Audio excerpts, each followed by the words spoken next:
लोकसभा चुनाव के छठे चरण का मतदान 25 मई को हुआ और इस चरण में दिल्ली की 7 सीटों पर चुनाव हुआ। यह चरण दिल्ली के लिए काफी ज्यादा अहम था क्योंकि कई बड़े चेहरे चुनावी मैदान में थे। सुबह से ही दिल्ली के लोग बढ़ चढ़कर वोट डालने अपने अपने घरों से निकले थे। इस दौरान कई बड़े नेताओं को भी देखा गया जिन्होंने अपने मताधिकार का प्रयोग किया। अब अगला और अंतिम चरण 1 जून को है।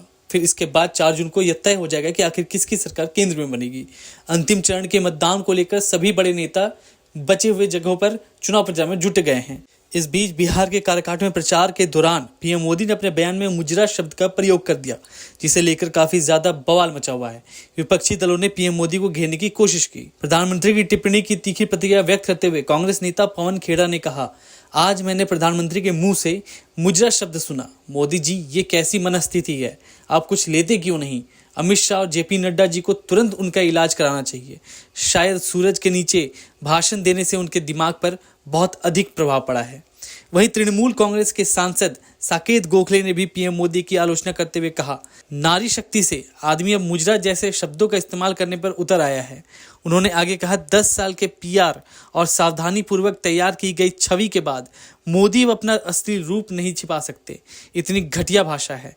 यह सोच के भी डर लगता है कि प्रधानमंत्री के रूप में अपनी विदेश यात्राओं के दौरान वह क्या क्या कहते होंगे। राज्यसभा सांसद और राजद के वरिष्ठ नेता मनोज झा ने पीएम मोदी के बयानों पर आपत्ति जताई है। राजद नेता ने कहा कि पहले मैं प्रधानमंत्री के बयानों से असहमत था, लेकिन अब मुझे चिंता होने लगी है। पीएम मोदी मेरे देश के प्रधानमंत्री हैं।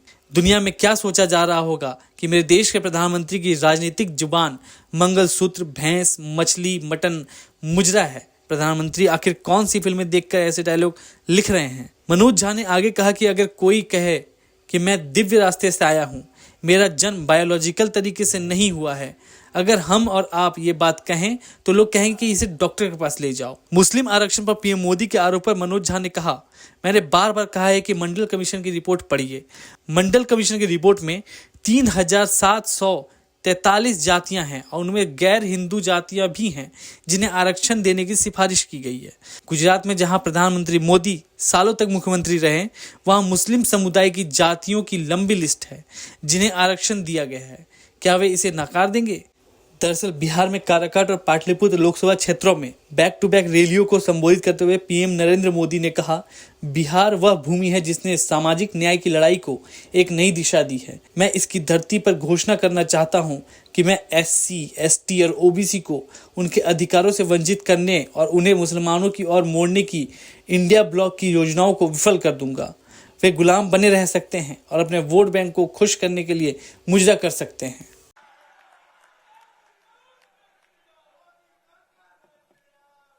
मोदी के लिए संविधान सर्वोपरि है।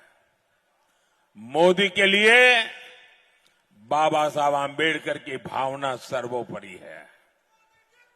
इंडिया अलायंस को अपने वोट बैंक की गुलामी करनी है तो करें, उनको वहां जाके मुजरा करना है तो भी करें। मैं एससी, एसटी, ओबीसी आरक्षण के साथ डट करके खड़ा हूं, खड़ा रहूंगा, जब तक जान है लड़ता रहूंगा। साथियों, गरीब का ये बेटा जानता है कि जब किसी का हक छीनता है, जब किसी को उसका हक नहीं मिलता तो उस पर क्या बीतती है। आज प्रधानमंत्री ने फिर से उनकी जुबान फिसली या क्या कहें अब समझ में नहीं आ रहा, क्योंकि उनकी शायद आदत नहीं है धूप में जाकर प्रचार करने की। राहुल गांधी की तो आदत है 4000 किलोमीटर वो पैदल चले। प्रधानमंत्री को शायद अब प्रचार से थकान बढ़ गई है। जिन शब्दों का वो इस्तेमाल करते हैं, मुजरा करेगी कांग्रेस पार्टी, इस तरह के शब्द प्रधानमंत्री के पद पर बैठे हुए व्यक्ति को बिल्कुल शोभा नहीं देते।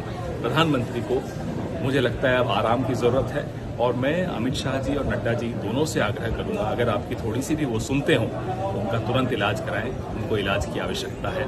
नरेंद्र मोदी जी थक चुके हैं, बीमार हैं। धन्यवाद। मैं आप साफ तौर पे कहूं कि प्रधानमंत्री जी से पहले असहमत होता था, उनकी बातों से, उनकी सोच से, उनके विचार से, उनकी कार्यशैली से। अब प्रधानमंत्री जी की चिंता हो रही है मुझे।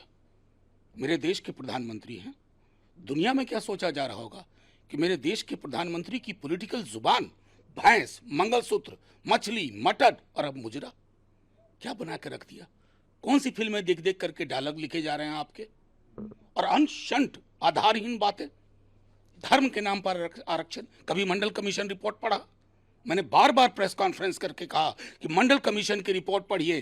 3743 जातियां हैं और गैर हिंदू जातियां भी हैं उनमें, गैर हिंदू धर्म की। किस आधार पर? आर्टिकल 15 और आर्टिकल 16 कहता है सामाजिक शैक्षणिक आधार। अब मेरे समक्ष है उनके गुजरात, जहां 2 दशक से पूर्व ज्यादा वो वहां के मुख्यमंत्री रहे हैं। ये पूरी मुस्लिम कम्युनिटी की जातियों की लिस्ट जिनको गुजरात में आरक्षण। नकार देंगे इसको? वोट के लिए कुछ भी प्रधानमंत्री मुजरे की बात करने लगेंगे। मैंने कल उसी संदर्भ में कहा था कि अगर कोई ये कहने लगे कि मैं दैवीय रास्ते से आया हूं, मेरा बायोलॉजिकल जन्म नहीं हुआ है, अगर हम और आप कहें ये बात, मेरे दोस्त कहें, कोई कहे, हमारे लोग कहेंगे कि इनको डॉक्टर के पास ले चलो, इसे दिखवाना पड़ेगा। क्या विमर्श को कर दिया आपने? लोकतंत्र तार तार है, इसको रिपेयर करने में कितना वक्त लगेगा? प्रधानमंत्री जी कभी आत्मचिंतन करिएगा कि आपने क्या बना के रख दिया इस देश के विमर्श को। मुजरा, मंगलसूत्र, भैंस, बिजली काट देगा, टोंटी उखाड़ लेगा, बाप रे बाप। मतलब उनके अपने पैमाने पर भी, अपने मानदंड पर भी उनकी फिसलन का उनको भी अंदाजा नहीं हो रहा है शायद। आज भी उन्होंने जंगल राज पर, लालटेन पर अटैक किया है, कहा है कि एलईडी के जमाने में आप लोग लालटेन जमा रहे हैं, तो कब का? तो कीचड़ का कमल क्यों चाहिए? कमाल की बात कर रहे हैं। अमेरिका के चुनाव में कभी किसी जमाने में हाथी और गधा चुनाव चिन्ह हुआ करता। तो मतलब विमर्श को ऊंचा रखिए। तेजस्वी जी प्रतिदिन सवाल पूछते हैं जब वो बिहार आते हैं। नौकरी पे प्रधानमंत्री जी चुप, महंगाई पे प्रधानमंत्री जी चुप, बिहार को विशेष राज्य का दर्जा प्रधानमंत्री चुप, बंद चीनी मिलें प्रधानमंत्री चुप। आपकी चुप्पी तो आपराधिक है प्रधानमंत्री जी। मुद्दों पे बोलिए, चुनाव थाली पे होता है। उन्होंने साफ कह दिया कि एग्जिट पोल में तो हम लोग सरकार बना रहे हैं और 4 जून को 400 पार कर। एग्जिट पोल का नतीजा उनको पहुंच गया क्या? ये तो आप मुझको बहुत बड़ी खबर दे रहे हैं। अगर एग्जिट पोल के बारे में वो बोल रहे हैं, यानी कि उन्हीं के कमरे में बैठ करके एग्जिट पोल भी हो रहा है, जैसे सारे इंटरव्यूज हो रहे हैं। हम तो तमाम इंटरव्यूज देख रहे हैं, किसी इंटरव्यू में किसी कोई गंभीर सवाल नहीं। नौकरी, रोजगार, आर्थिक, सामाजिक न्याय। आप थकते क्यों नहीं? कौन सा ड्रिंक लेते हो? हम बड़े लकी हमारे प्रधानमंत्री कि पत्रकारों की भी ऐसी फौज मिली है ना, जो राजा तेरे सुबह कीजिए, राजा तेरे शाम कीजिए। और आप हमसे जुड़े रहने के लिए सब्सक्राइब करें YouTube पर, फॉलो करें Twitter पर और लाइक करें Facebook पर। और ज्यादा जानकारी के लिए